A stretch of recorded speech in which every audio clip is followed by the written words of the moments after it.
రాష్ట్ర ప్రభుత్వం ప్రకటించింది మెగా డిఎస్సి కాదు, దగా డిఎస్సి అని. రాష్ట్రంలో ఖాళీగా ఉన్నటువంటి ఎన్నో టీచర్ పోస్టులను భర్తీ చేయాలని డిమాండ్ చేస్తూ వెలగపూడి సచివాలయం ముట్టడికి బయలుదేరిన ఆంధ్రప్రదేశ్ రాష్ట్ర కాంగ్రెస్ అధ్యక్షురాలు వైఎస్ షర్మిలను పోలీసులు అమరావతి కరకట్ట మీద అరెస్టు చేసి గుంటూరు జిల్లా మంగళగిరి పట్టణ పోలీస్ స్టేషన్కు తరలించారు.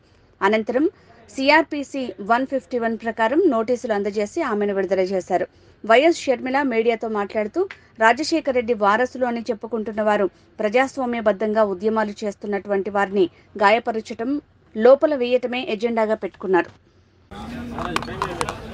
ఆంధ్ర రాష్ట్ర ప్రభుత్వానికి ఏమి చేతనయ్యింది అంటే బిడ్డలకు ఉద్యోగాలు ఇవ్వడం చేత కాలేదు, రైతులు కనీసం నష్టపోతే నష్టపరిహారం ఇవ్వడం చేత కాలేదు, స్పెషల్ స్టేటస్ కోసం కొట్లాడటం చేత కాలేదు, మనది ఇది ఒక రాజధాని కట్టుకోవడం చేత కాలేదు, పోలవరం చేత కాలేదు, కనీసం మన విశాఖ స్టీల్ నైనా కాపాడుకునే ప్రైవేటైజ్ కాకుండా కాపాడుకోవడం కూడా చేత కాలేదు, ఒక మెట్రో కూడా కనీసం చేత కాలేదు.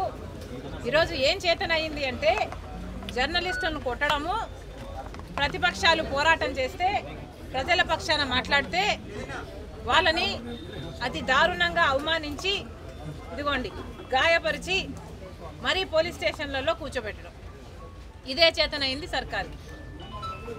మరి మీకు ఎందుకు ఓట్లు వేయాలి అని ఆంధ్ర రాష్ట్ర ప్రజలు అడుగుతున్నారు.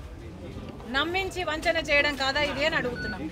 మీరు అధికారంలోకి రాకముందు మూకుమ్మడిగా రాజీనామాలు చేద్దాము, స్పెషల్ స్టేటస్ ఎందుకు రాదో చూద్దాము అన్నారు. మరి ఇప్పుడు అధికారంలో మీరున్నారు, మీ ఎమ్మెల్యేలు మీ ఎంపీలు ఎందుకు మూకుమ్మడి రాజీనామాలు చేయటం లేదు, స్పెషల్ స్టేటస్ కోసం ఎందుకు కొట్లాడటం లేదు? బీజేపీ ఏమో స్పెషల్ స్టేటస్ ఇవ్వము అని వాళ్ళు తేల్చి చెప్పినా కూడా వాళ్ళు ఏదో మనకు ఫేవర్ల మీద ఫేవర్లు చేస్తున్నట్టు బీజేపీకి ఎందుకు ఊడిగలు చేస్తున్నారు? అటు జగన్మోహన్ రెడ్డి గారైనా అటు చంద్రబాబు గారైనా అసలు మాకు ఏం మేలు చేసింది బీజేపీ పార్టీ? 10 సంవత్సరాల నుంచి ఒక్కటంటే ఒక్క హామీ, 10 హామీలు ఉంటే ఒక్క హామీ అయినా నెరవేర్చుకోగలిగామా? మన కర్మ కాకపోతే అటు పాలక పక్షం ఇటు ప్రతిపక్షం ఇద్దరూ కలిపి బీజేపీ పార్టీకే ఉడిగలు చేస్తున్నారు, బీజేపీ పార్టీకే సలాములు కొడుతున్నారు. కానీ బీజేపీ పార్టీ మనకు చేసింది ఏమిటి? మళ్ళీ ఓట్లేస్తే మళ్ళీ ఇదే పరిస్థితి కదా. మళ్ళీ బీజేపీ పార్టీ అధికారంలోకి వస్తుంది, మళ్ళీ వీళ్ళే అధికారంలోకి వస్తారు, మళ్ళీ వాళ్ళే ప్రతిపక్ష నాయకుడు అవుతారు, మళ్ళీ ఇదే స్పెషల్ స్టేటస్ గాలి వదిలేస్తారు, పోలవరం జరగదు, మనకు రాజధాని ఉండదు, మన బిడ్డలకు ఉద్యోగాలు రావు. అధికారంలోకి రాకముందు మెగా డిఎస్సి వేస్తామని చెప్పి జగనన్న గారు ముఖ్యమంత్రి అయ్యారు. అధికారంలోకి రాకముందు 2,30,000 ఉద్యోగాలు ఖాళీగా ఉన్నాయి, మాకు ఇదే భర్తీ చేయడమే ప్రాధాన్యత అన్నారు. వరదలు పారిస్తామన్నారు నోటిఫికేషన్. అధికారం వచ్చిన తర్వాత 2,30,000 ఉద్యోగాల గురించి పూర్తిగా మర్చిపోయారు. ఇప్పటికీ కూడా ప్రభుత్వ శాఖలలో ఏపీపీఎస్సీ ద్వారా వాళ్ళు భర్తీ చేస్తామన్న 2,30,000 ఉద్యోగాలు అలాగే ఉన్నాయి, అవి భర్తీ కాలేదు. అవి భర్తీ కాకపోగా వాళ్ళు వాలంటీర్లను గ్రామ సచివాలయాల కోసము వాళ్ళ సైన్యాన్ని వాళ్ళ కార్యకర్తలని వాళ్ళను పెట్టుకొని వాళ్ళకు ఉద్యోగాలు ఇచ్చి వాళ్ళను పర్మనెంట్ చేశారు తప్ప ఈ 2,30,000 ఉద్యోగాలు ఏదైతే ప్రభుత్వ శాఖలలో ఖాళీగా ఉన్నాయని వాళ్ళు అన్నారో, ఆ రోజు భర్తీ చేస్తామని వాళ్ళు మాట ఇచ్చారో, వాటిల్లో ఇప్పటికీ కూడా ఏపీపీఎస్సీ ద్వారా వాళ్ళు భర్తీ చేసింది ఏమీ లేదు. కనీసము 2% కూడా చేయలేదన్నమాట. మరి వీళ్ళకి ఏం చేతనైనట్టు? పరిపాలన చేతనైనట్ట? మెగా డిఎస్సి అన్నారు. రాజశేఖర రెడ్డి గారు మాట మీద నిలబడే వ్యక్తి. మెగా డిఎస్సి అని రాజశేఖర రెడ్డి గారు చెప్పినాక 52,000 ఉద్యోగాలను మెగా డిఎస్సి రాజశేఖర రెడ్డి గారు అమలు పరిచారు. మరి మెగా డిఎస్సిని అదే జగనన్న గారు 23,000 ఉద్యోగాలను భర్తీ చేస్తామని చెప్పి కూడా 5 సంవత్సరాలు ఖర్చిపోయింది. 5 సంవత్సరాలు భర్తీ చేయలేదు. 5 సంవత్సరాలు గుడ్డిగురాలకు పళ్ళు తోమారు. 5 సంవత్సరాలు కుంభకర్ణులా నిద్రపోయారు. తీరా ఇప్పుడు ఎలక్షన్లు వచ్చాయి కాబట్టి మెగా డిఎస్సి సంగతి దేవుడెరుగు, దగా డిఎస్సి ఇప్పుడు 6,000తో ఉద్యోగాలు నోటిఫికేషన్లు ఇచ్చారు. మరి ఈ 6,000 ఉద్యోగాల కోసం లక్షల మంది బిడ్డలు 4 సంవత్సరాలుగా 5 సంవత్సరాలుగా ప్రిపేర్ అవుతూనే ఉన్నారు, లక్షలు ఖర్చు పెట్టుకున్నారు కోచింగ్లకి. మరి వాళ్ళ పరిస్థితి ఏమిటి? హఠాత్తుగా 30 రోజుల టైంలోనే పరీక్షలు అంటే 150 పుస్తకాలు చదవాలంటే ఒక్కొక్కరు 150 పుస్తకాలు 30 రోజుల్లో చదవాలంటే కనీసం 5 పుస్తకాలు ప్రతిరోజు చదవాలి. చదవడమే కాదు, అది అభ్యసించాలి. ఇది పాసిబుల్లా? ఎంత ఒత్తిడి ఉంటుంది వాళ్ళ మీద? ఇదేమైనా ఉద్యోగాలు ఇచ్చే తీరేనా? ఇది మీకు ఇవ్వాలనుకుంటే ఇచ్చే మనసే ఉండుంటే ఇంతకుముందు ఎందుకు ఇవ్వలేదు? మెగా డిఎస్సి ఒక దగా డిఎస్సిని చేశారు. ప్రతి సంవత్సరము జాబ్ క్యాలెండర్ అన్నారు, ప్రతి జనవరి 1నే జాబ్ క్యాలెండర్ ఇస్తామన్నారు, ప్రతి 10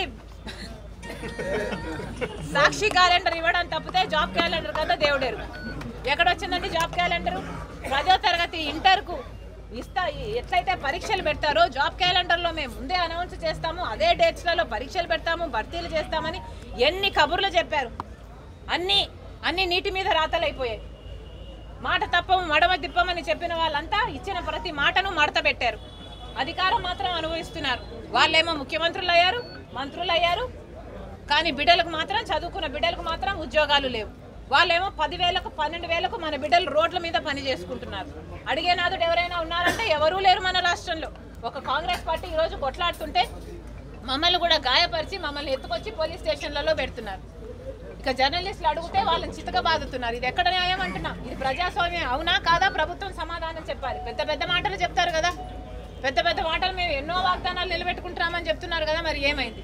రాజశేఖర రెడ్డి గారు మాట తప్పకుండా ఇచ్చిన మాట, ప్రతి మాట నిలబెట్టుకుంటే మరి ఆయన వారసులను చెప్పుకుంటున్న వాళ్ళు మీరు ఎందుకు నిలబెట్టుకోలేకపోతున్నారో ప్రజలకు సమాధానం చెప్పాలి. మళ్ళీ చెప్తున్నాం, ఈ దగా డిఎస్సి కాదు, మొత్తం 23,000 ఉద్యోగాలతో మెగా డిఎస్సి ప్రభుత్వం వెంటనే విడుదల చేయాలి. 2,30,000 ఉద్యోగాలు భర్తీ చేస్తామని జగనన్న గారు స్వయంగా ఎలక్షన్లప్పుడు చెప్పిన మాట. ఆ 2,30,000 ఉద్యోగాలకు కూడా ప్రభుత్వ శాఖల్లో ఖాళీగా ఉన్న ఉద్యోగాలు, ఏపీపీఎస్సీ ద్వారా మీరు భర్తీ చేస్తామన్న ఉద్యోగాలను కూడా నోటిఫికేషన్లు వెంటనే ఇవ్వాలని డిమాండ్ చేస్తున్నాం. ఉద్యోగుల గురించి మాట్లాడదామమ్మా. పొద్దున్న నుంచి మేము చాలా కష్టపడ్డాం, చాలా కొట్లాడ్డాము. ఈ రోజు ఇష్యూను డైవర్ట్ చేయకండి. ఇదే ప్రశ్న రేపు నన్ను అడగండి, రేపు ఇదే ఆన్సర్.